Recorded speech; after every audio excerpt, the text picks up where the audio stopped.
Alright, so my format for this is going to be I'm going to talk about the TV shows first, then I'm going to talk about comics I read after that, so if you're just here for TV stuff, then you can click off at the end of that. I'm going to try not to squeak my chair any more than I just did. So, Supergirl's not as much to talk about. It was really good. I liked the episode a lot. But there's just not as much to talk about because there's not like a big, like, overarching threat villain like there is with, like, Savitar or Prometheus. So, I don't know, just not as much to say about that. Flash, though, oh man, was that good. Oh, I liked that episode so much. Going to the future, seeing everything that happened, Cisco losing his hands. Oh, that was a ride. Oh, that was a lot of fun to watch. But it raises the question, because we got to see that Caitlin sees who Savitar is, but who is he? We still don't know. So, like, what we do know is Caitlin immediately trusted him. There's a very few people that could be the case. So I think it throws some water on the theory that Barry is Savitar, because at that point Caitlin very clearly does not care for Barry. When she fought him earlier, she's like, I mean, even throughout the episode, she made it clear like they are not friends. So seeing Barry come out of the suit, I think would just cause her more shock than it would that she would be like, all right, what do you need me to do? So who could that be? I think it's the Eobard Thawne version of Harrison Wells from season 1. Somehow. I don't know how, because he apparently died in Legends. But maybe not. I think maybe he might have done something when he fixed Flashpoint so that he still lives, and he went into the Speed Force and became Savitar. Because he's got the ego to want to be a god. And I think that would be, because he was a mentor, like almost a father figure to Caitlin. So when he refers to her as my child, and she would go with such immediate loyalty as evil Caitlin or as Killer Frost, I think that's it. That it makes the most sense to me. I don't know, because it's clearly got to be someone that we know, someone that's been introduced. So I don't know. That's my best bet, though. I know people are saying it's probably Ronnie or something like that. I can see where that makes sense. Maybe when the black hole happened, he got sucked into the Speed Force. That was it's a possibility. I don't know. We'll find out next week. I really want to find out. Arrow was a lot of fun to watch. I like that there was very little focus on Oliver. It was a lot of character development for literally everyone else. Wild Dog got a lot with his daughter. Felicity with her whole thing with Helix, and then Diggle and Lila, which we haven't seen Lila in a while, so that was cool. But they, got their thing to figure out now. I hope that they don't get divorced again, because that's just exhausting for John. But I'm really looking forward to next week's episode. I think it's going to do a lot to help Felicity and Oliver get back on good terms with each other. So I'm holding out hope for that.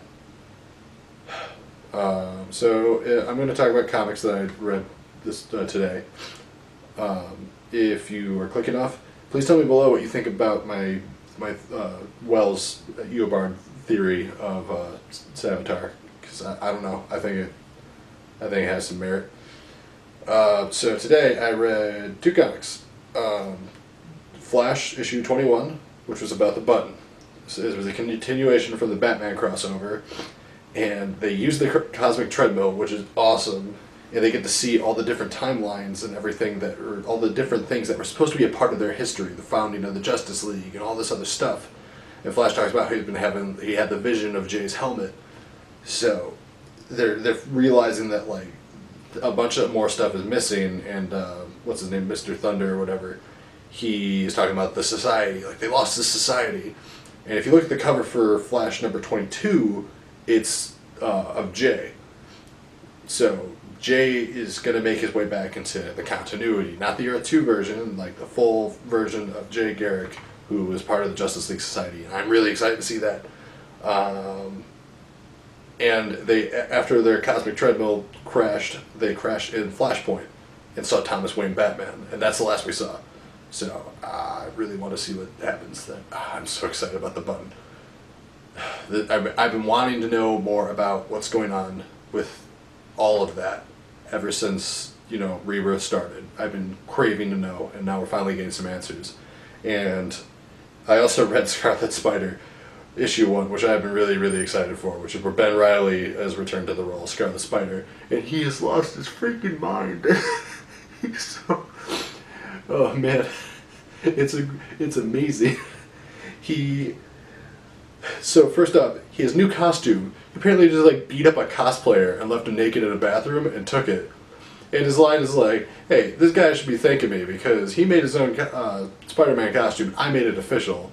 And then he goes and stops a mugger, takes his gun, shoots the mugger in the knee, gives it to the woman who was being mugged, and asks for $100 as a reward. And she goes to give him $50. And he's like, all right, but you owe me for that other $50.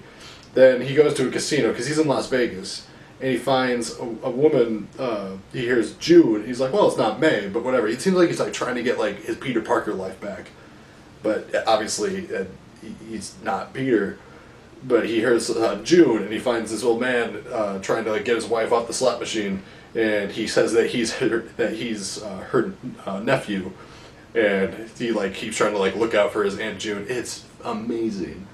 I don't know where they're going with this. I would really like to see Ben back to normal, but if they just want to give this like a whatever issue amount of arc or whatever where Ben's just crazy and Kane ends up taking the mantle back up, that's fine too.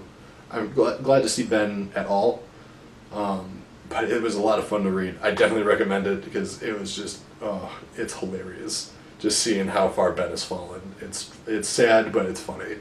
And he has like the Scarlet Spider, like the original one, it has an angel talking to him, and he has like the Jackal personality on the other, like telling him to do bad things. Scarlet Spider's telling him to be a hero, and he's just like telling them both to shut up. So that's really cool. That's all I have to say about this week. If you want to talk about anything else, reach me in the comments, follow me on Twitter, all that good jazz. I'll put some videos up for you to click on somewhere. I haven't used this set. And subscribe will be around here. Alright, well thank you. Bye.